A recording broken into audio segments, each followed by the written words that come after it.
The mountains of northern Idaho held their secrets close, buried beneath layers of snow and silence that stretched back generations. For Marcus Webb, those mountains had become both sanctuary and prison, a place where the echoes of his past grew quieter with each passing season but never truly disappeared. On this particular morning in late February, as frost clung to every surface and his breath formed clouds in the frozen air, he had no way of knowing that the silence was about to shatter in ways he could never have imagined. Before we jump back in, tell us where you're tuning in from, and if this story touches you, make sure you're subscribed because tomorrow I've saved something extra special for you. The cabin sat at the end of a logging road that had been abandoned for 15 years, accessible only by foot or snowmobile during the long winter months. Marcus preferred it that way. The isolation suited him, matched the landscape of his interior life. At 42, he carried himself with the bearing of a man who had seen too much and said too little about it. His frame was lean and weathered, the kind of build that came not from gyms but from chopping wood and hauling water, from physical labor that kept the mind mercifully occupied. His hair, once dark brown, was now shot through with silver that caught the morning light when he stood on his porch. A scar ran from his left eyebrow to his cheekbone, a souvenir from Kandahar that he rarely thought about anymore. It was just part of his face now, like his gray-blue eyes that had learned to watch without seeming to assess without judgment. He wore the same thing most days, thermal underwear beneath heavy canvas work pants, a thick flannel shirt, and a battered Carhartt jacket that had seen him through 6 Idaho winters. His hands, calloused and strong, bore the marks of someone who had learned to be self-sufficient out of necessity rather than choice. On his feet were insulated boots that had been resoled twice, because good boots were hard to find and harder to break in, and Marcus Webb was not a man who discarded things simply because they showed wear. The cabin itself was modest, a single-room structure he had built himself using salvaged materials and stubborn determination. A wood stove dominated one corner, its chimney pipe rising through a carefully sealed hole in the roof. A narrow bed occupied another corner, made with military precision each morning. A small table and 2 chairs sat beneath the single window that faced east, catching the sunrise when the clouds permitted. Shelves lined the walls, holding canned goods, books, and the necessary tools of survival. It was spare, functional, and utterly devoid of sentimentality. Or it had been, until Ajax arrived. The dog had appeared on a November afternoon 2 years prior, emerging from the tree line like a ghost. He was a Belgian Malinois, though Marcus had not known the breed at first, only that the animal was starving and injured, with a gash along his ribs that spoke of barbed wire or worse. The dog had collapsed at the edge of the clearing, too exhausted to flee, too proud to beg. Marcus had approached slowly, speaking in the low, calm tones he had once used with frightened locals in distant villages, and the dog had allowed him to come close. That night, Marcus had cleaned and stitched the wound by lamplight while the dog lay still, trusting this stranger with his life in a way that Marcus found both humbling and terrifying. He had told himself it would be temporary. He would nurse the dog back to health and then turn him over to animal control in the nearest town, 30 miles down the mountain. But as the weeks passed and the dog's strength returned, Marcus found himself inventing reasons to delay. The weather was too harsh for travel. The dog needed more time to recover. The local shelter was probably full anyway. The excuses grew thinner as the bond between them grew stronger, until one morning Marcus simply stopped pretending. The dog was staying. He named him Ajax, after the Greek warrior, because the animal possessed a kind of fierce nobility that reminded Marcus of the old stories his high school English teacher had read aloud, back when the world was simpler and war was something that happened in books. Ajax was no ordinary dog.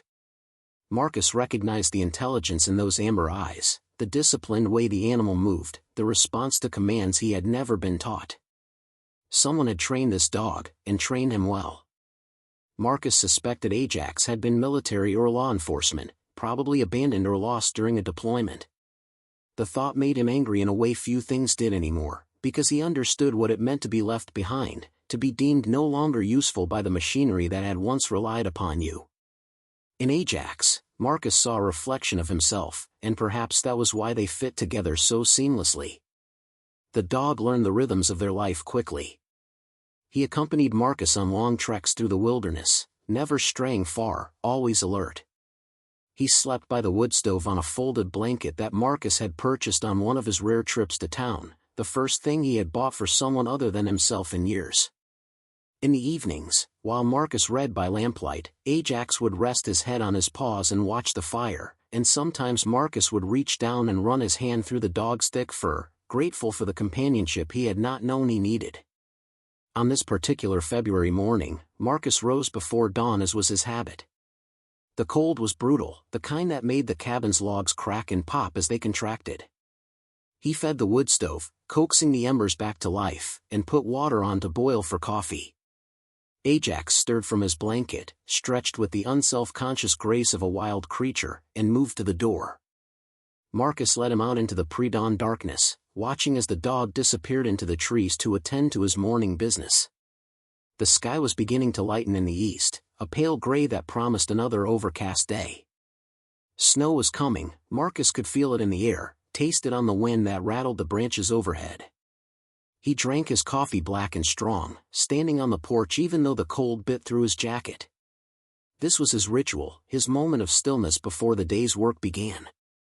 There was firewood to split, water to haul from the spring a quarter-mile down the slope, traps to check along the ridge.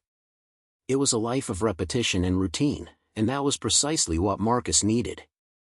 The structure kept the darker thoughts at bay, the memories that lurked at the edges of his consciousness like wolves waiting for weakness. Ajax returned from the trees, but instead of settling on the porch as he usually did, the dog remained standing, his body tense, his head turned toward the northwest. His ears were pricked forward, and a low sound rumbled in his chest. Not quite a growl, but something deeper, more primal. Marcus set down his coffee cup and watched the dog carefully. In 2 years, he had learned to read Ajax's moods and signals, and this was something new. This was alertness bordering on alarm. "What is it, boy?" Marcus asked quietly, his own senses sharpening in response to the dog's unease. Ajax took several steps toward the tree line, then looked back at Marcus, then forward again. The message was clear. Something was out there. Something wrong. Marcus went inside and retrieved his rifle, a well-maintained Winchester that hung above the door. He checked the chamber, confirmed the magazine was loaded, and slung it over his shoulder. Whatever Ajax had detected, it was better to be prepared. The wilderness was not a forgiving place, and while bears should have been hibernating at this time of year, nature did not always follow convenient schedules.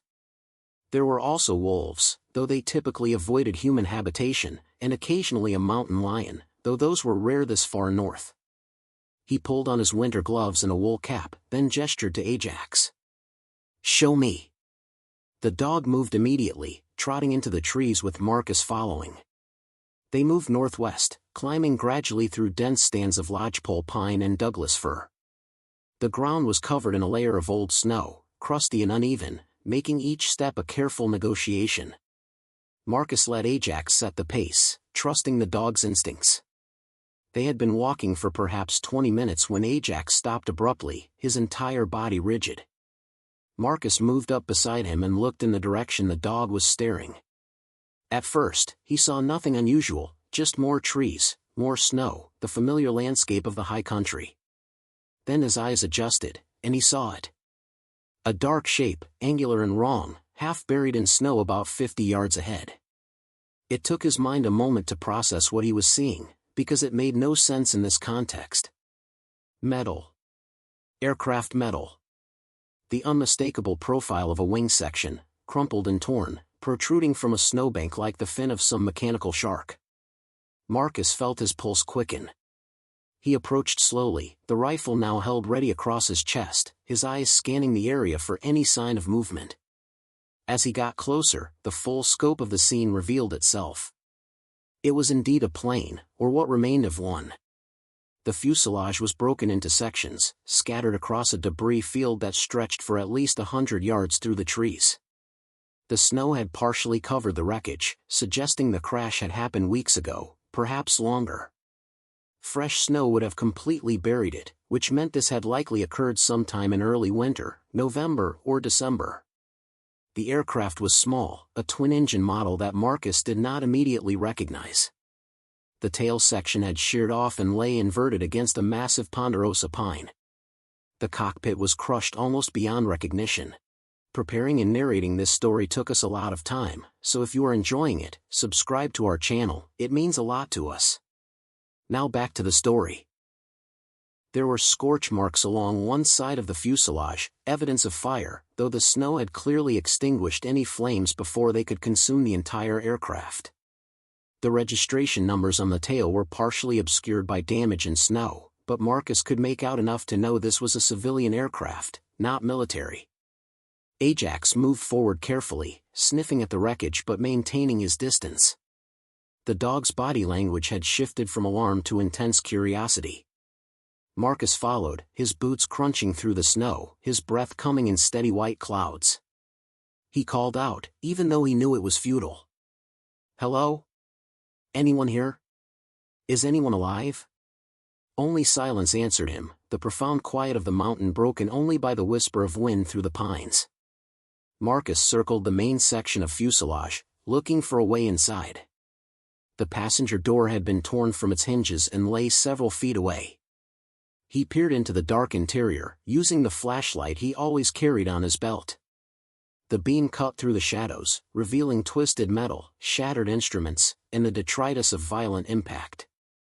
Luggage had burst open, scattering clothes and personal items across the wreckage. A child's stuffed animal lay half buried in snow, its glass eyes reflecting his flashlight beam in a way that made Marcus's chest tighten. He found the first body in the cockpit.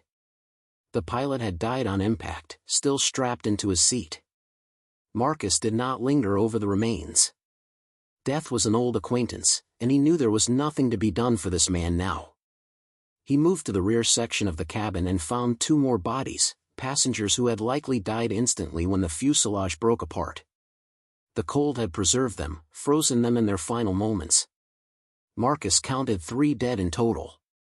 He wondered if there had been others, if some had been thrown clear during the crash, their bodies now buried under snowdrifts somewhere in the surrounding forest. He backed out of the wreckage and stood in the snow, trying to make sense of what he was seeing. A plane crash this remote should have triggered an investigation, search and rescue operations, media coverage. Yet the wreckage showed no sign of having been discovered or disturbed since the crash. No searchers had marked the site.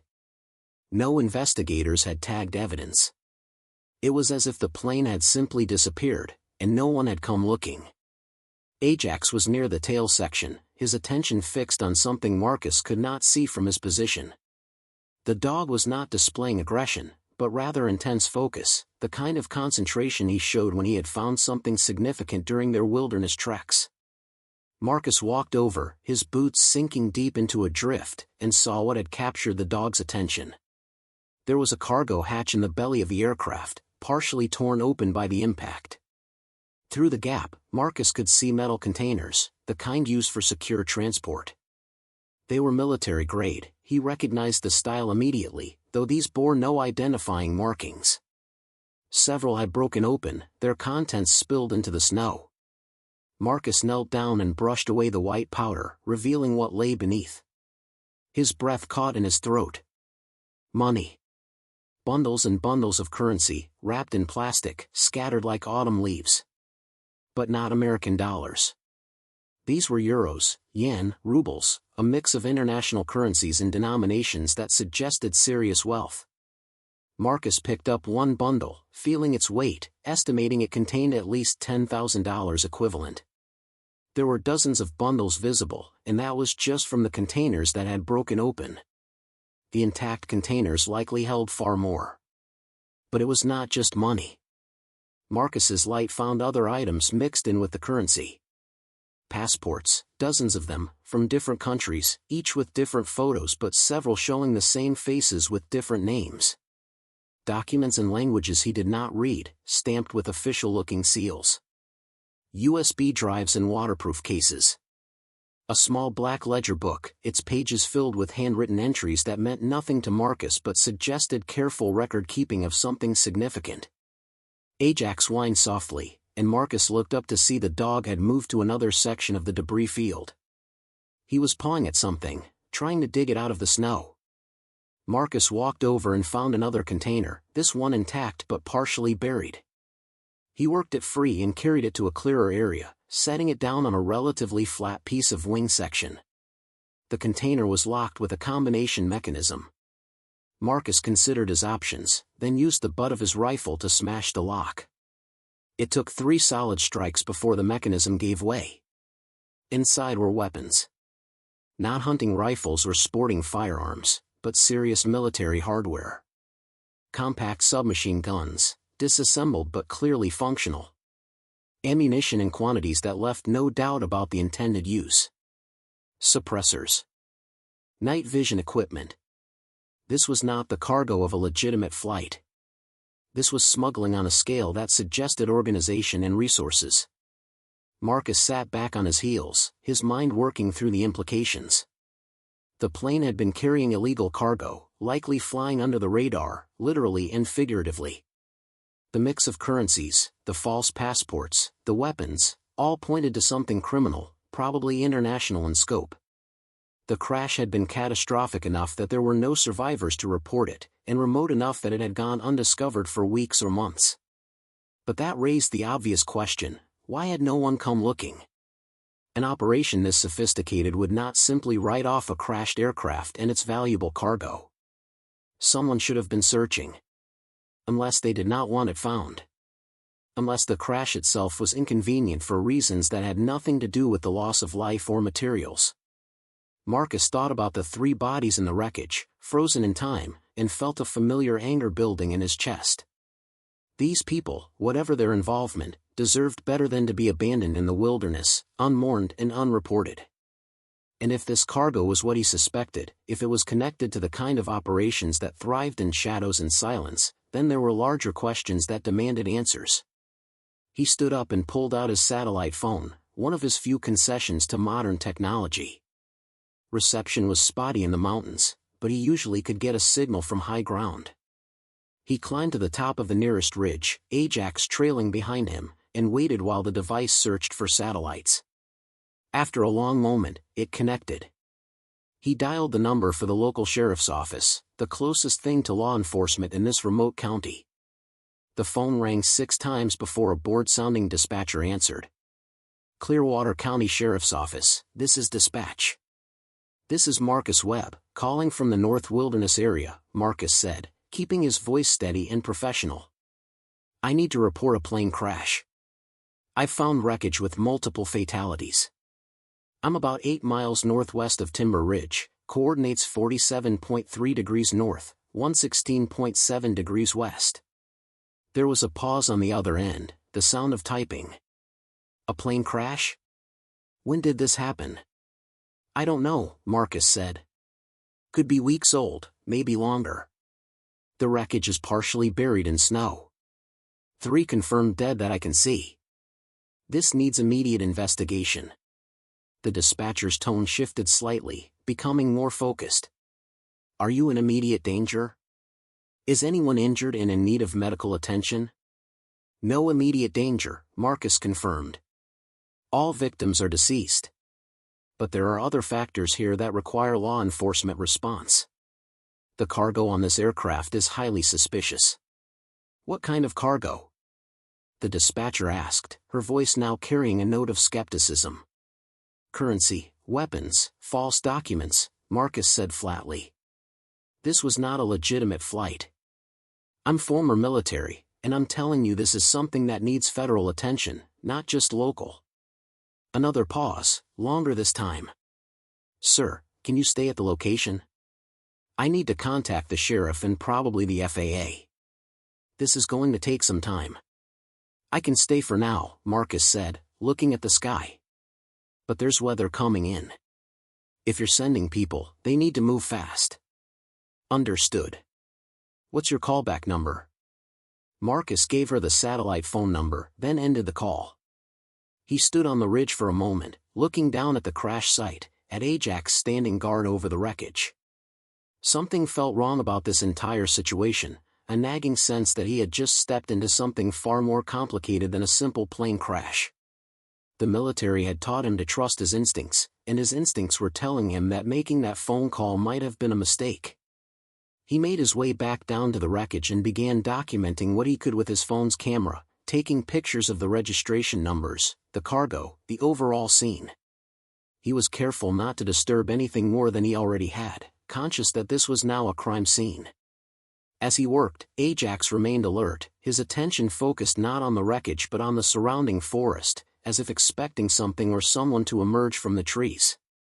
Time passed slowly. Marcus sat on a fallen log, the rifle across his knees, and waited. The morning wore on, the gray sky growing darker as the promised storm began to gather strength. Still, no one came. He called the sheriff's office again after 2 hours. "This is Marcus Webb again," he said when the dispatcher answered. "I reported a plane crash this morning. What's the status on response?" The dispatcher sounded uncomfortable. "Sir, the sheriff is aware of your call. He's been in contact with federal authorities. I've been instructed to tell you to leave the scene and return to your residence. They'll handle it from here." Marcus felt his jaw tighten. "I'm not leaving 3 bodies in the woods. When is someone coming?" "I don't have that information, sir. My instructions are to tell you to vacate the area. This is now a federal matter." "Who exactly did you contact?" Marcus asked, his voice hardening. "FAA? FBI? Forest Service?" "I'm not at liberty to say," the dispatcher replied, her tone now defensive. "Please, sir, you need to leave the scene." "That's coming from the sheriff himself." Marcus ended the call without responding. He looked at Ajax, who was watching him with those intelligent amber eyes. "Federal matter," he said aloud. "Within 2 hours of reporting it, this becomes a federal matter and I'm being told to leave. What does that tell you, boy?" The dog offered no answer, but Marcus did not need one. He had spent enough time in the machinery of government and military operations to recognize when something was being contained rather than investigated. A legitimate plane crash would have triggered a massive response: emergency services, crash investigators, media. Instead, he was being told to walk away and forget what he had found. That meant someone already knew about this crash, had likely known about it since it happened, and had deliberately chosen not to report it or investigate it publicly. He thought about the cargo, the money and weapons and false documents. He thought about the level of organization required to move that kind of material. And he thought about what it meant that someone with enough pull to shut down a crash investigation was involved. This was not small-time smuggling. This was something connected to power, to resources, to networks that operated above the normal rules. Marcus made a decision. Before leaving, he took one of the black USB drives from the scattered cargo and slipped it into his jacket pocket. He also took the small ledger book, wrapping it in a plastic bag he had brought for collecting trash during his hike. These were evidence, and if the official response was to bury this whole thing, then he wanted insurance. He wanted proof of what he had found. He called Ajax to him and they began the trek back to the cabin. The snow started falling before they were halfway home, thick flakes that quickly began to accumulate. By the time they reached the clearing, visibility had dropped to less than 50 yards. Marcus got inside, shook off the snow, and immediately went to the wood stove to warm his hands. Ajax settled on his blanket, but the dog remained alert, his ears twitching at every sound from outside. Marcus made himself lunch, though he barely tasted it. His mind was churning through scenarios, possibilities, implications. He had reported the crash in good faith, and the response had been to shut him out. That suggested someone was worried about what he might have seen or what conclusions he might draw. It also suggested that whoever was behind this operation had connections deep enough to control the official response to a plane crash in federal wilderness. As afternoon faded into evening, Marcus heard the sound of helicopters in the distance, their rotors beating against the storm. They were heading toward the crash site. He watched through his window as their running lights passed overhead, military-style choppers, not civilian search and rescue. They circled the area for perhaps an hour, then departed. No one came to his cabin. No one asked for his statement or his photographs. It was as if his phone call had never happened, or had been deliberately ignored. That night, Marcus lay in his bed, listening to the storm howl around the cabin and Ajax's steady breathing from the floor. He thought about the 3 bodies still out there in the wreckage, now being buried deeper under fresh snow. He thought about the cargo being recovered by people who had no intention of reporting what they found. And he thought about the fact that he had just become a witness to something that powerful people wanted to remain hidden. Sleep was slow to come, and when it did, his dreams were troubled, filled with the faces of the dead and the sound of rotors cutting through falling snow. Ajax woke him twice with soft whines, the dog's instincts detecting something Marcus could not see or hear. Each time, Marcus rose and checked the windows, the rifle in his hands, but saw nothing beyond the darkness and the storm. By morning, 2 feet of new snow had fallen, transforming the landscape into an unbroken white expanse. The crash site would be completely buried now, invisible beneath the fresh powder. Any tracks Marcus and Ajax had left would be erased. It was as if the discovery had never happened. But Marcus knew it had. He had the USB drive and the ledger book hidden in a waterproof container beneath the floorboards, the same place where he kept his discharge papers and the few important documents he had not destroyed. He had the photographs on his phone. And he had his memory, his training, his understanding of how the world actually worked when stripped of comfortable illusions. He made coffee and stood on the porch in the bitter cold, Ajax beside him, both of them looking out at the white wilderness. The mountains kept their secrets well, had kept them for generations. But Marcus Webb was not the kind of man who could simply walk away and pretend he had seen nothing.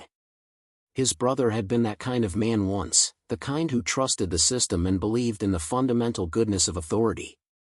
His brother had died for that faith, killed by people who saw idealism as a weakness to be exploited.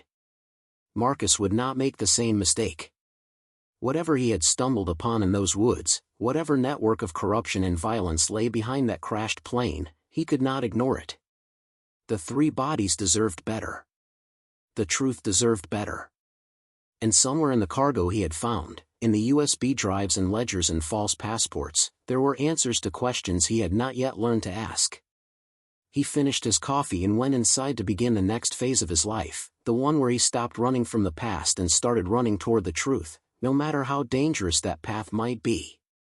Ajax followed him inside, the dog's presence a reminder that he was not entirely alone in this. They had found each other in the wilderness, 2 survivors who had been discarded by the systems that created them.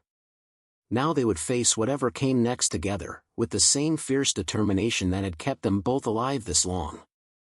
The storm continued through the day, isolating the cabin completely. Marcus used the time to examine the materials he had taken from the crash site.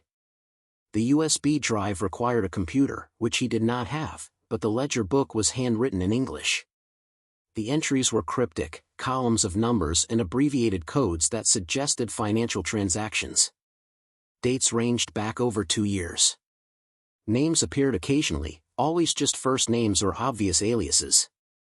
Locations were referenced by coordinates rather than place names. It read like the accounting records of an operation that needed to hide its activities from official scrutiny. One entry caught his attention. It was dated 3 months prior and included the notation Idaho delivery, followed by a dollar amount that made Marcus whistle softly. $5 million in mixed currency. Whatever had been on that plane represented serious money, and serious money meant serious people who would not simply write off the loss. As darkness fell on that second night after the discovery, Marcus heard a sound that did not belong to the storm. Ajax heard it too, his head snapping up from his blanket, a low growl beginning in his throat. Marcus moved to the window and peered out into the darkness. At first, he saw nothing. Then, just at the edge of the clearing, a light appeared. A flashlight beam, sweeping back and forth through the trees. Someone was coming. Marcus killed the lamp and moved away from the window, his hand finding the rifle in the darkness through muscle memory alone. Ajax was already on his feet, silent now, his body coiled with tension. The flashlight beam continued its methodical sweep through the trees, growing closer. Whoever was out there was not trying to hide their approach, which meant either extreme confidence or deliberate intimidation. Neither option was comforting. Marcus counted 2 more lights joining the first, spread out in a loose formation that suggested tactical training. They were approaching the cabin from 3 different angles, a classic pincer movement designed to cut off escape routes. His pulse remained steady, the old combat reflexes kicking in without conscious thought. He moved through the dark cabin with practiced efficiency, checking sight lines, assessing options. The wood stove's glow would give away his position if he stayed near it. He positioned himself in the corner where the shadows were deepest, the rifle aimed at the door, Ajax pressed against his leg. The lights reached the edge of the clearing and stopped. For a long moment, nothing happened. Marcus could hear voices, low and indistinct, carried on the wind. Then one of the lights detached from the others and moved forward alone. It approached the porch slowly, and Marcus saw the figure behind it more clearly now. A man, bulky in winter gear, moving with the careful deliberation of someone entering potentially hostile territory. The man stopped at the base of the porch steps. "Marcus Webb," a voice called out, deep and roughened by cold. "My name is Deputy Marshal Tom Cartwright. I need to speak with you about a matter of federal concern." Marcus said nothing, his finger resting lightly on the trigger guard. The use of his full name was not surprising, they would have pulled his information after his call to the sheriff's office. What was surprising was the claim of being a deputy marshal. That was a very specific type of federal law enforcement, typically involved in fugitive apprehension, witness protection, and judicial security. Not the kind of agency that usually responded to plane crashes in the wilderness. "I know you're in there," Cartwright continued, his tone measured and non-threatening. "I saw your tracks in the snow before the storm covered them. I'm not here to cause you trouble. I just need to ask you some questions about what you found yesterday morning." Marcus weighed his options. He could remain silent, wait them out, but that would only delay the inevitable and might escalate the situation. These men had come through a blizzard at night to reach his cabin, which suggested both determination and resources. Better to engage, to learn what they wanted, than to provoke a confrontation he could not win. He moved to the door, keeping the rifle pointed at the floor but visible, and opened it. The frigid air rushed in, carrying with it the scent of pine and snow. The man on his porch was indeed wearing a heavy parka with U.S. Marshal Service patches visible on the shoulders. He was perhaps 50, with a weathered face and the kind of eyes that had seen their share of hard situations. His hands were empty and visible, held slightly away from his body in a gesture of non-aggression. "You came a long way in bad weather for a conversation," Marcus said, his voice flat. "Must be pretty important questions." Cartwright nodded slowly. "It is. Can we come inside? It's 15 below out here, and what I need to discuss with you is sensitive." "We can talk out here," Marcus replied. "I prefer it." A flicker of something, respect perhaps, crossed Cartwright's face. "Fair enough." He gestured to the 2 other lights still at the tree line. "Those are my colleagues. They're going to stay where they are. This is just you and me talking." Marcus studied the man, looking for tells, for signs of deception or threat. Cartwright's body language was open, his tone reasonable. But the entire setup felt wrong. Marshals did not normally operate in trios in the middle of nowhere, and they certainly did not show up at isolated cabins in the dead of night unless something serious was happening. "You made a call yesterday morning," Cartwright said, pulling out a small notebook from his pocket. "Reported finding a downed aircraft with casualties and suspicious cargo. That call triggered some flags in our system because that particular aircraft has been the subject of an ongoing federal investigation." "What kind of investigation?" Marcus asked. "The kind that involves organized crime, money laundering, and interstate trafficking," Cartwright replied. "The plane you found was being operated by a network we've been tracking for 2 years. It went off radar 3 months ago.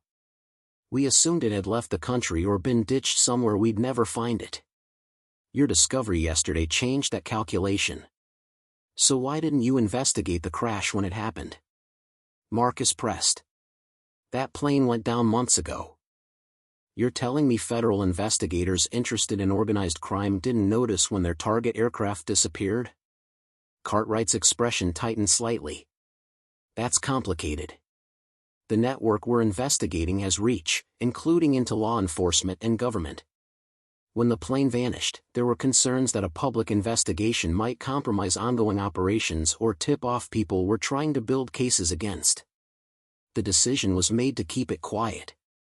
The decision was made to abandon 3 bodies in the wilderness, Marcus said, his voice hard. Those people had families. They deserved better than being buried in snow and forgotten. I agree, Cartwright said quietly. I don't make policy, I just enforce it. But that's part of why I'm here. We need to understand exactly what you saw, what you touched, and most importantly, what you took. The last word hung in the air between them like a challenge. Marcus kept his expression neutral, but internally his mind was racing. They knew or suspected he had taken something from the crash site. That meant either they had conducted their own examination of the wreckage and noticed items missing, or they had been monitoring the site remotely, which seemed impossible given the location and conditions. I didn't take anything, Marcus lied smoothly. I reported what I found and waited for a response. When I was told to leave the area, I left. Cartwright studied him for a long moment. Mr. Webb, I'm going to be direct with you because I think you're the kind of man who appreciates directness. The people behind that plane crash, the network that was running the operation, they're extremely dangerous. They have resources, connections, and a very long memory.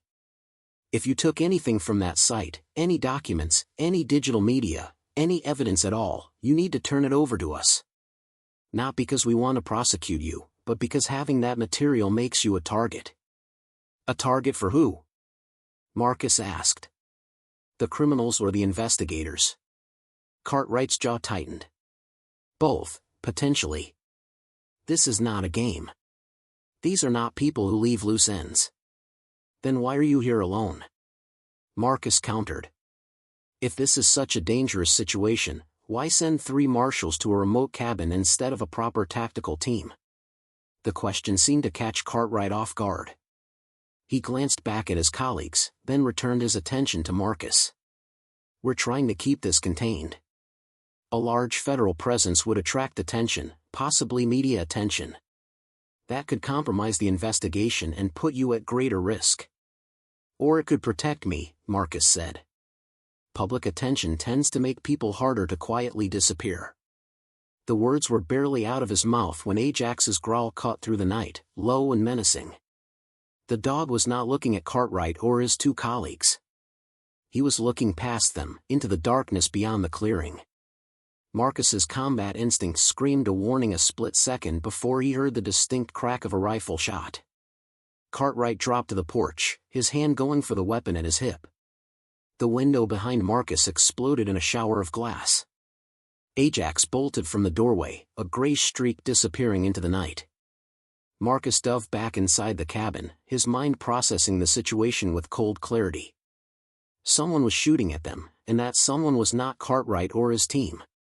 Another shot punched through the cabin wall, the round embedding itself in the far wall with a thud. Marcus crawled to the window and risked a quick look outside. Muzzle flashes erupted from multiple positions in the tree line, at least 4 shooters, possibly more. Cartwright and his 2 colleagues had taken cover behind whatever they could find and were returning fire. The entire clearing had transformed into a combat zone in the span of seconds. Marcus's military training took over. He assessed threats, calculated angles, identified targets.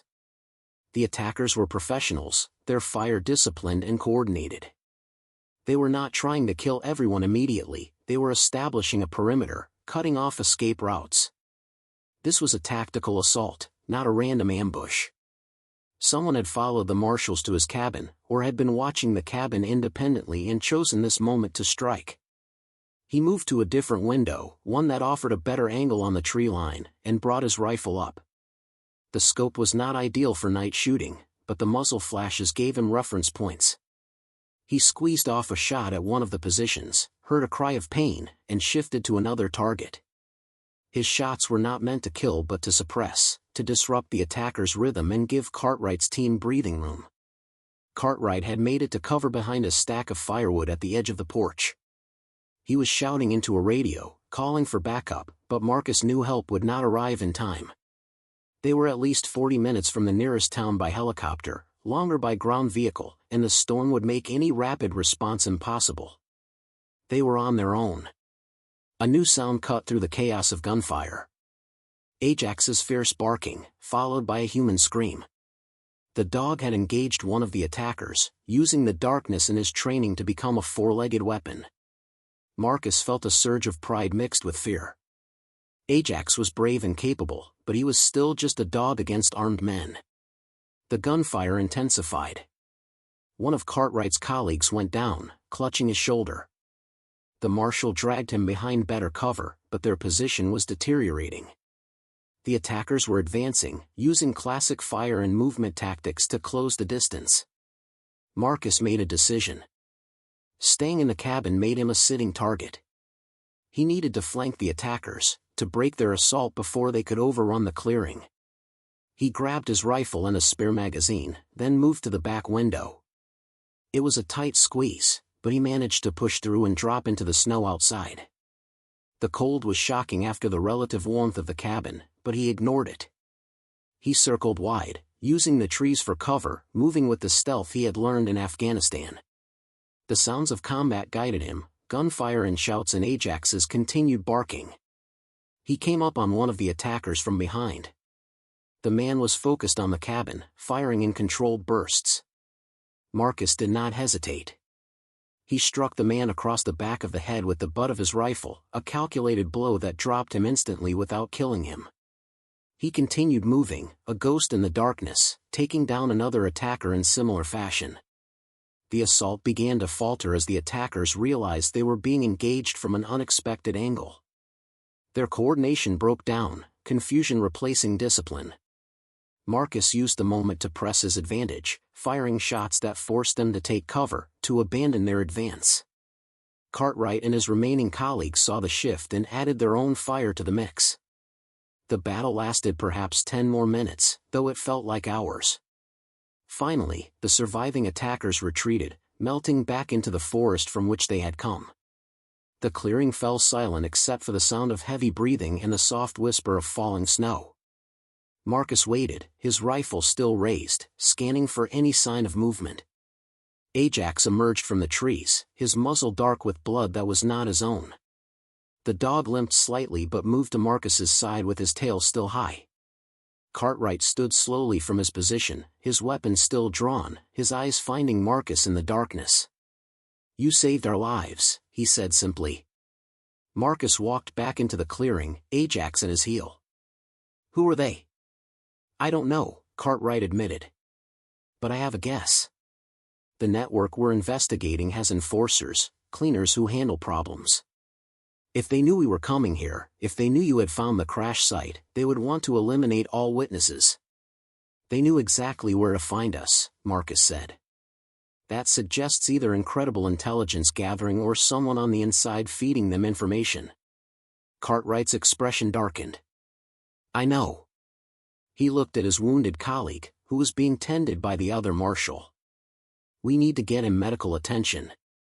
And we need to get you somewhere safe." "I'm not going anywhere with you," Marcus said flatly. "No offense, but I don't know who to trust. For all I know, you led them right to my door." "I understand your suspicion," Cartwright replied. "But think about your situation.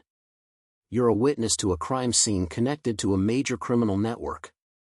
Those men who just attacked us will regroup and come back, probably with more resources. You can't defend this cabin indefinitely, and you can't run far enough in this weather to escape them. You need protection, and like it or not, we're your best option." Marcus considered this. Everything Cartwright said was logical, but logic and truth were not always the same thing. He thought about the USB drive and ledger hidden beneath his floorboards, the evidence he had not mentioned. That evidence was his insurance, his leverage. If he went with the marshals, he would be giving up control of his own safety. "I need time to think," Marcus said. "Time is the one thing we don't have," Cartwright pressed. "Those men know where you live. They'll be back, and next time they won't make the same mistakes. As if to emphasize his point, one of the fallen attackers groaned softly from where he lay in the snow. Cartwright moved to him quickly, checking his injuries. "This one's alive. Maybe he can give us some answers." They dragged the man into the cabin and secured him to one of the chairs. He was young, maybe 30, with the hardened look of someone who had done violence for a living. His jacket bore no insignia, and his weapon was a high-end tactical rifle with the serial numbers filed off. Professional gear for a professional soldier. Cartwright tried questioning him, but the man said nothing, his eyes defiant despite his pain. Marcus studied him, recognizing the type. This was not someone who would break easily. He had been trained to resist interrogation, trained to accept death rather than betray his employers. Whoever had sent him had chosen well. The sound of helicopter rotors cut through the night, growing louder. Cartwright's backup had finally arrived, faster than Marcus had expected. 2 aircraft descended into the clearing, their lights cutting through the darkness, their downdraft sending up plumes of snow. Armed personnel spilled out, securing the perimeter, checking the wounded. These were not local law enforcement. These were federal tactical operators, moving with the precision of a military unit. A woman emerged from the lead helicopter, tall and composed despite the chaos. She wore tactical gear but no insignia beyond a badge clipped to her belt. She surveyed the scene quickly, her eyes taking in the bodies, the damage, the defensive positions. Her gaze settled on Marcus. "Mr. Webb," she said, her voice carrying an unmistakable authority. "I'm Special Agent Elena Vasquez with the FBI. Deputy Marshal Cartwright is under my operational command. I need you to come with us immediately." "And if I refuse?" Marcus asked. "Then you'll die here," Vasquez replied bluntly. "Those men who attacked tonight were professionals. They failed, which means their employers will send better professionals. You cannot win this fight alone. Come with us, help us understand what you found at that crash site, and we can offer you protection. Stay here, and you're signing your own death warrant." Marcus looked at Ajax, who was watching the federal agents with wary eyes. The dog was tired, injured, but still alert. Marcus thought about his options, about the life he had built in these mountains, about the solitude he had cultivated. All of it was being stripped away by forces beyond his control, just as his previous life had been stripped away by decisions made in distant offices by people who never saw the consequences of their choices. But this time was different. This time he had evidence, had seen things that mattered. The 3 bodies in that plane deserved justice. The system that had tried to bury them deserved to be exposed. And Marcus Webb, for all his desire to be left alone, was still a man who understood duty. "I'll come," he said. "But the dog comes with me, and I want answers. Real answers, not the runaround you people specialize in." "Agreed," Vasquez said without hesitation. "Gather what you need. We leave in 5 minutes." Marcus went back into his cabin, Ajax following. He moved quickly, packing a bag with essentials, clothes, documents, cash. He knelt by the floorboards and retrieved the hidden container with the USB drive and ledger. These he wrapped carefully and placed in an inner pocket of his jacket. If he was going into the belly of the federal beast, he wanted insurance. He wanted leverage. He took one last look around the cabin that had been his sanctuary. The wood stove was still radiating heat. His books were stacked neatly on their shelves. His bed was made with military precision. It was a life of order and solitude, and he was walking away from it into chaos. But perhaps chaos was where truth lived, in the uncomfortable spaces between official narratives and convenient lies. The helicopter ride was loud and disorienting, the world below reduced to shadows and suggestions of terrain. Ajax pressed against Marcus's leg, the dog's warmth a reminder that he was not entirely alone in this. Vasquez sat across from him, studying him with eyes that missed nothing. Cartwright and his wounded colleague were in the second helicopter, along with the captured attacker. "We're taking you to a secure facility," Vasquez explained, her voice amplified by the headset they had given him. "It's a federal safe house used for high-value witnesses. You'll be debriefed, and we'll assess the threat level. Depending on what we learn, We may need to move you into formal witness protection. I'm not a witness to anything except finding a crashed plane, Marcus said. You're a witness to a crime scene that multiple parties are willing to kill to keep buried, Vasquez countered. That makes you valuable and vulnerable. The people behind that plane crash, they're part of something much larger than simple smuggling. We've been building a case against them for 3 years, and your discovery might be the break we needed. Or it might be the thing that gets me killed, Marcus said. That's why we're going to keep you alive, Vasquez replied. Whether you like it or not, Mr. Webb, you're now part of a federal investigation. The best thing you can do is cooperate fully and let us handle the dangerous work. Marcus did not respond. He looked out the helicopter window at the dark landscape passing below, at the mountains that had been his home. Somewhere down there, buried under snow, was the crashed plane. Somewhere out there were the people who had ordered the attack on his cabin. And somewhere in the machinery of government he was now entering, there were answers to questions he was only beginning to formulate. The facility they took him to was nondescript, a converted ranch house in a valley hours away from his cabin. It was surrounded by fencing and cameras, guarded by federal agents who checked credentials with military thoroughness. Inside, it was functional but comfortable, a prison dressed up as a safe haven. Marcus was given a room with a bed, a desk, and a window that looked out onto the guarded perimeter. Ajax was allowed to stay with him, a small concession that made the situation marginally more bearable. The debriefing began immediately.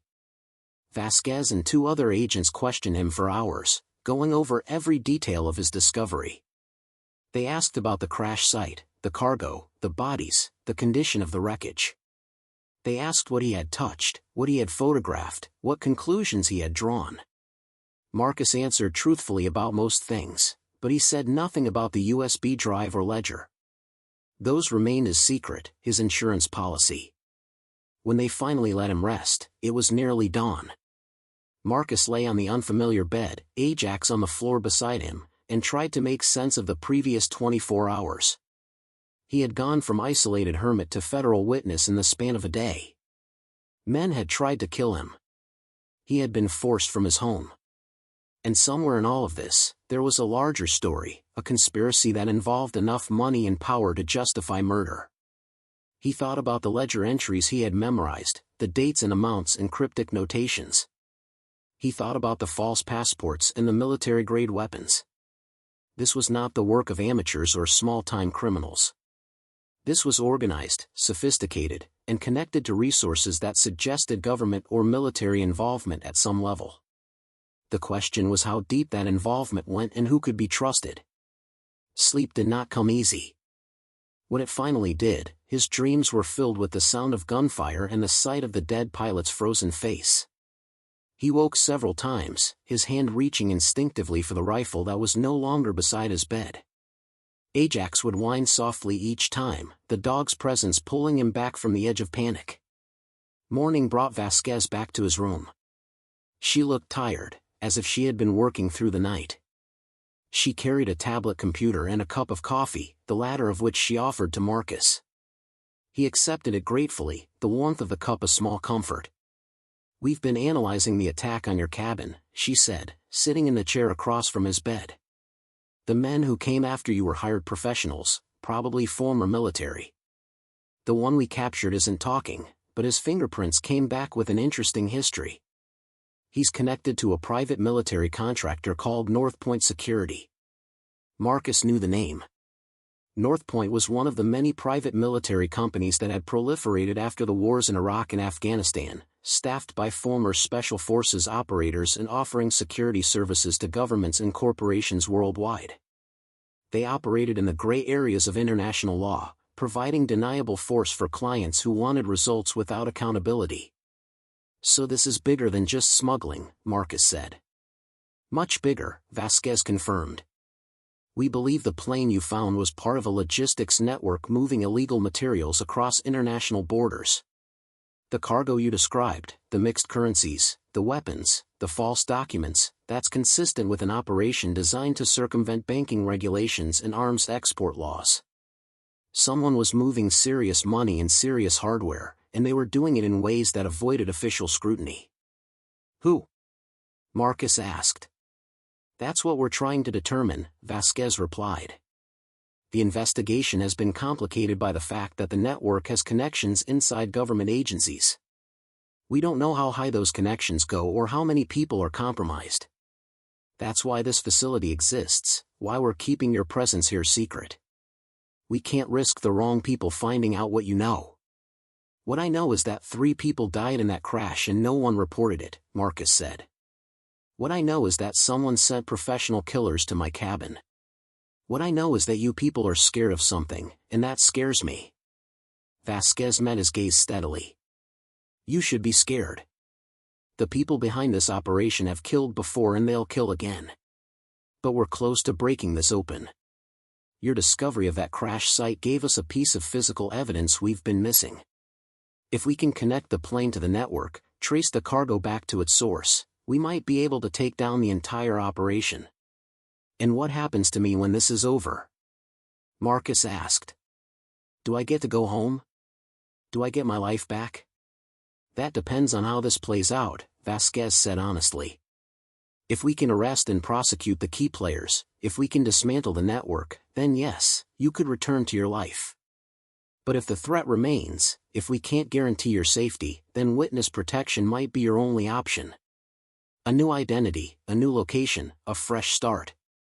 The idea filled Marcus with a cold dread. He had already lost one life, one identity, when he left the military. The thought of losing another, of becoming someone else entirely, was almost unbearable.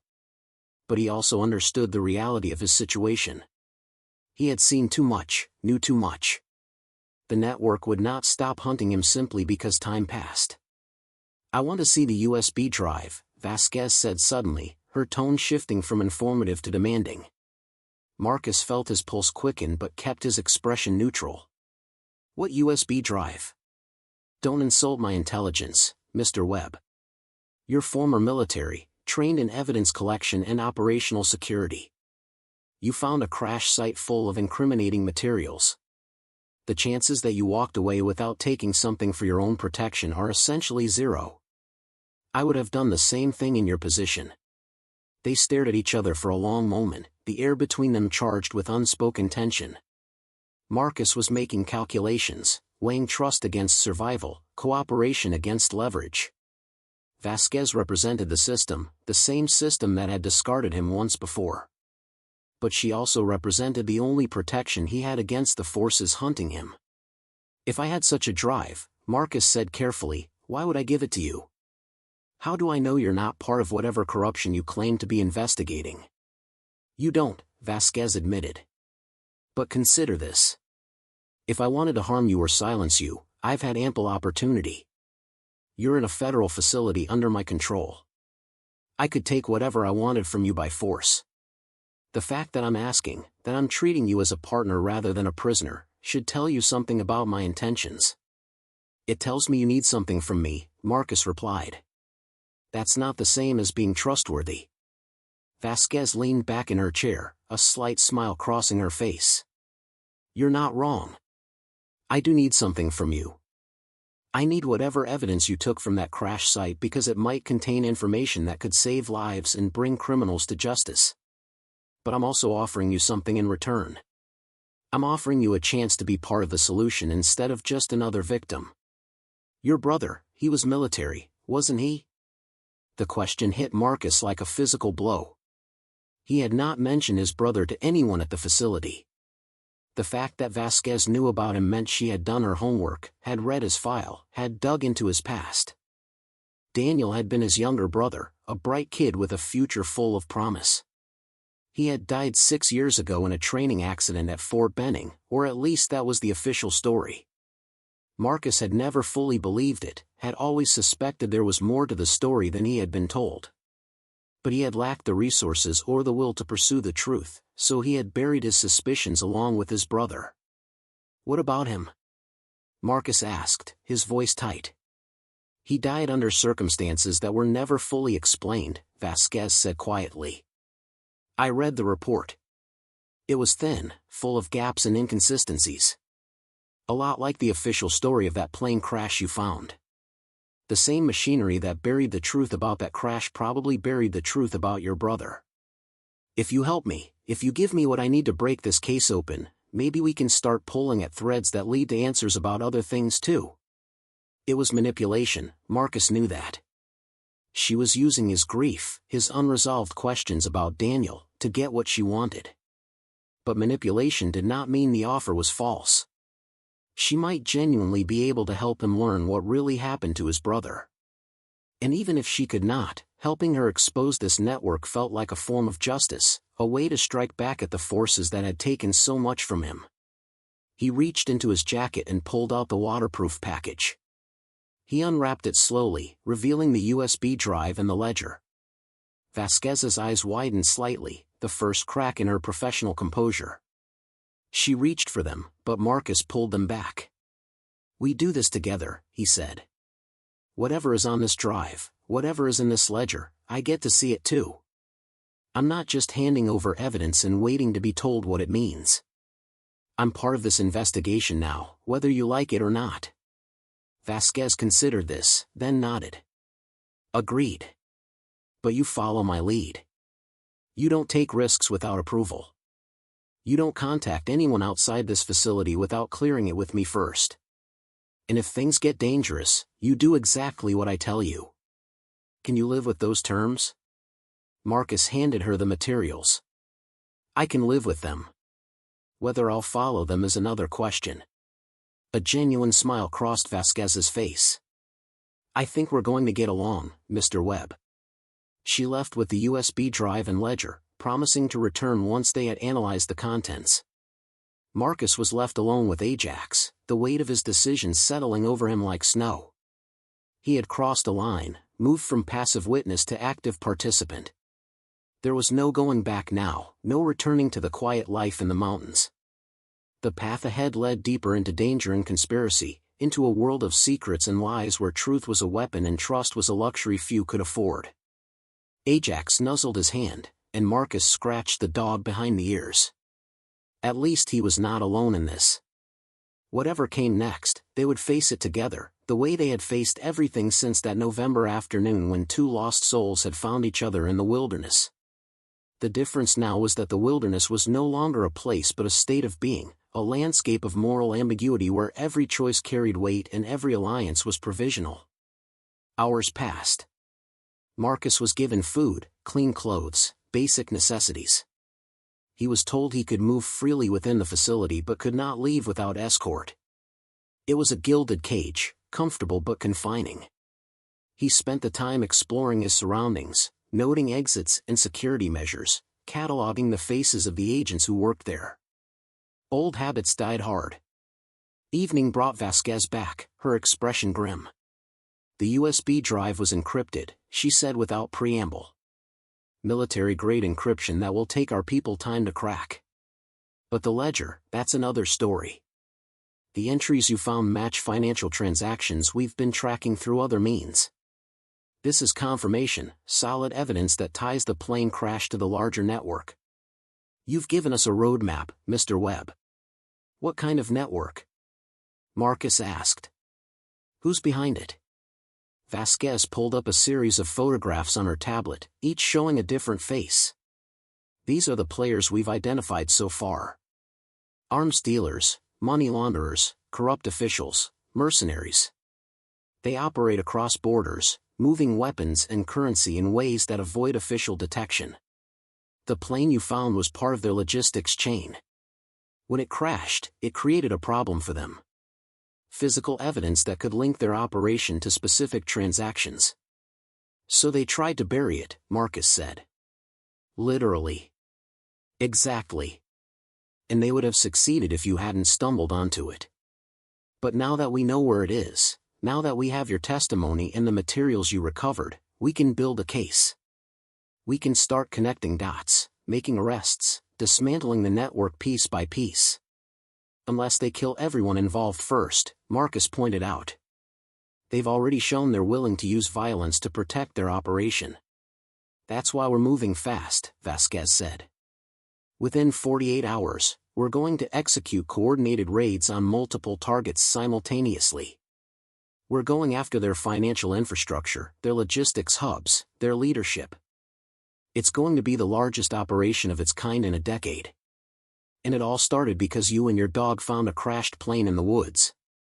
Marcus felt the weight of that responsibility, the knowledge that his actions had set events in motion that would affect hundreds or thousands of lives. It was not a feeling he enjoyed. He had spent years trying to avoid responsibility, trying to live a life where his choices affected only himself. Now he was at the center of something vast and dangerous, and there was no escape. "What do you need from me?" he asked. "Right now, just stay safe and be ready to testify when this goes to trial," Vasquez replied. "But there's something else, something I need you to consider. The encryption on that USB drive, it's sophisticated. The kind of thing that requires specialized knowledge to crack. We have experts working on it, but it could take weeks. However, you spent time at that crash site. You saw the cargo, the way it was packed, the materials used. If you were to review what we know, look at photographs, you might notice something we're missing. Details that could help us understand the operation better." "You want me to be an analyst," Marcus said. "I want you to be a consultant," Vasquez corrected. "You have skills and experience that my team lacks. You know how military logistics work. You know how to read terrain and assess tactical situations. Those skills could be valuable. And it would keep me busy, keep me from going stir-crazy in this place," Marcus added. "That too," Vasquez admitted. "So what do you say? Will you help us?" Marcus looked at Ajax, who was watching the conversation with alert eyes. The dog seemed to sense the importance of the moment, the weight of the decision being made. Marcus thought about the 3 bodies in the crashed plane, about his brother Daniel, about all the other people who had been hurt or killed by the network they were trying to dismantle. He thought about justice and duty and the cost of indifference. "I'll help," he said finally. "But I want regular updates. I want to know what's happening, what progress you're making. I'm not going to be kept in the dark." "Fair enough," Vasquez agreed. "Welcome to the team, Mr. Webb." The raids happened exactly as Vasquez had promised, swift and coordinated strikes across 4 states. Marcus watched the news reports from the facility's common room, Ajax at his feet, as federal agents arrested 14 people in simultaneous operations. The networks covered it extensively, showing footage of heavily armed tactical teams breaching doors, suspects in handcuffs being led to waiting vehicles, and warehouses full of confiscated weapons and cash. The anchors spoke of a major breakthrough in combating international smuggling networks, of years of investigation finally bearing fruit.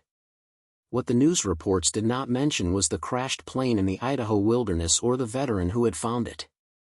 Vasquez had been clear about that from the beginning. Marcus's role would remain classified, his identity protected. He was a ghost in the machinery of justice, essential but invisible. The encryption on the USB drive was finally broken after 3 weeks of intensive work by FBI cyber specialists. What they found inside confirmed Marcus's worst suspicions and exceeded even Vasquez's expectations. The drive contained detailed records of weapons shipments, financial transactions totaling over $200 million, and communications between network operatives and their clients. But more damning were the names embedded in those communications. Names that included a sitting congressman, 2 military contractors, and a deputy director at the Department of Defense. The investigation expanded rapidly. What had started as a case about smuggling and money laundering transformed into something far more serious, a conspiracy that reached into the highest levels of government and military establishment. The people behind the network had not just been moving weapons and cash, they had been selling classified information, facilitating illegal arms deals with hostile foreign powers, and using their positions of authority to shield themselves from prosecution. Vasquez brought Marcus into the investigative process more fully as the case developed. He reviewed shipping manifests and flight logs, using his military experience to identify patterns and inconsistencies that civilian investigators might miss. He analyzed photographs of the crash site taken by federal teams, pointing out details about the cargo placement and aircraft modifications that suggested sophisticated operational planning. His insights helped build a clearer picture of how the network functioned and who was responsible for its various components. The work gave Marcus a sense of purpose he had not felt in years. He was no longer just surviving in isolation but contributing to something larger than himself. The cabin in the mountains had been a refuge, but it had also been a prison of his own making. This investigation, dangerous as it was, reminded him that he still had value, that his skills and experience mattered. Ajax adapted to life at the facility with remarkable ease. The federal agents working there took a liking to the dog, and Ajax seemed to sense that these were allies rather than threats. He would patrol the grounds during exercise periods, his alert presence a comfort to Marcus and the security personnel alike. The dog had become a symbol of resilience, a reminder that loyalty and courage could exist even in the darkest circumstances. 3 months after Marcus had first found the crashed plane, the case finally went to trial. The evidence was overwhelming, the testimony damning. The congressman resigned and took a plea deal. The military contractors were convicted on multiple counts of conspiracy and arms trafficking. The deputy director at the Department of Defense was found guilty of treason and sentenced to 30 years in federal prison. Marcus testified in closed session, his identity concealed, his face obscured by screens. He described finding the crash site, the cargo he had discovered, the attack on his cabin. His words were precise and factual, stripped of emotion but heavy with truth. The defense attorneys tried to discredit him, to paint him as an unreliable witness suffering from post-traumatic stress. But the physical evidence supported every word he said, and the jury believed him. When the verdicts were read, Marcus felt no triumph, only a quiet satisfaction that justice had been served. The 3 bodies from the plane had been recovered and identified. Their families had been notified, given closure they deserved. The network that had killed them had been dismantled. It was not redemption, but it was resolution. Vasquez met with Marcus the day after the verdicts were announced. They sat in the facility's small garden, Ajax lying in the grass between them, the late spring sun warm on their faces. "You're free to go," she said simply. "The threat has been neutralized. The key players are in custody. You can return to your life." "What life?" Marcus asked. "My cabin was destroyed in the firefight. My anonymity is compromised. Even with my identity officially protected, there are people out there who know what I look like, who know what I did. I can't just go back to how things were." Vasquez nodded slowly. "I know. That's why I have a proposal for you. We need consultants, people with your background and skills, to help with ongoing investigations. The work would be part-time, contract-based. You'd have flexibility, autonomy. And you'd be doing something that matters." Marcus looked down at Ajax, who was watching him with those intelligent amber eyes. The dog had followed him into danger, had protected him when no one else could. They had survived together, found purpose together. Perhaps that was what mattered most, not the isolation or the independence, but the connections forged in adversity. "What kind of investigations?" Marcus asked.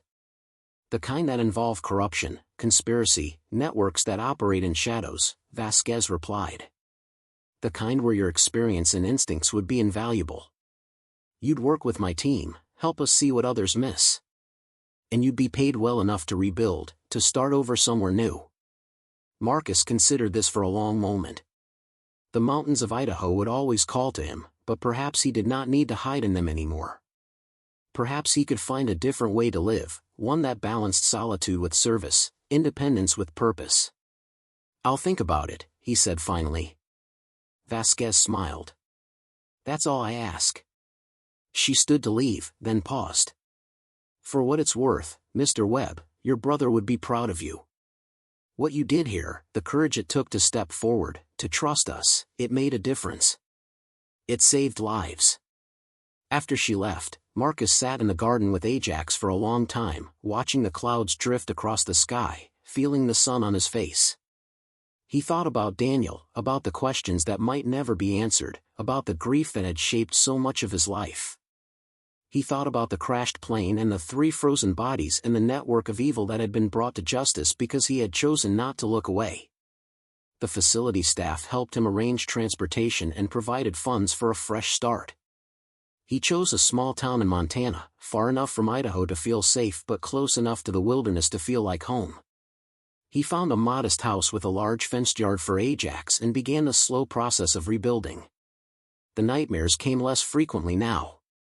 The hypervigilance that had defined his existence for years began to ease. Ajax remained his constant companion, but the dog's alertness had transformed from survival mechanism to simple watchfulness. They were both healing, both learning to live with the scars that would never fully disappear. Marcus accepted Vasquez's offer. The consulting work was irregular but engaging, giving him purpose without consuming his life. He helped investigate cases involving military corruption, analyzed evidence from complex criminal operations, and provided tactical assessments for field teams. His insights proved valuable, and his reputation within the Bureau grew. On the first anniversary of finding the crashed plane, Marcus and Ajax hiked into the mountains near his new home. They climbed to a high ridge where the view stretched for miles, endless peaks and valleys painted in shades of green and blue. Marcus stood there with his hand resting on Ajax's head and thought about how much had changed, how far they had both come. The crash site in Idaho had been thoroughly documented and then buried under controlled explosives, erasing the physical evidence but not its significance. The families of the victims had received closure. The criminals had been punished. The conspiracy had been exposed. It was not a perfect resolution, but it was real, tangible justice in a world that often offered neither. Marcus pulled out his phone and called Sarah, Daniel's widow, something he had started doing more regularly. They talked about small things, ordinary moments, slowly rebuilding the connection that grief had fractured. She told him about her new job, about the garden she was planting, about finding joy again after years of sorrow. He told her about Montana, about Ajax, about the work he was doing. They did not talk about Daniel directly, but his memory was present in every word, a shared foundation upon which they were both building new lives. As the sun began to set, painting the sky in shades of orange and purple, Marcus made his way back down the mountain. Ajax moved beside him with the easy confidence of a dog who knew his purpose and his place.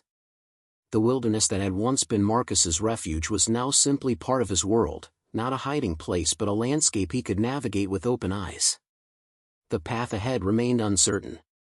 There would be more investigations, more dangers, more moments when the past threatened to overwhelm the present.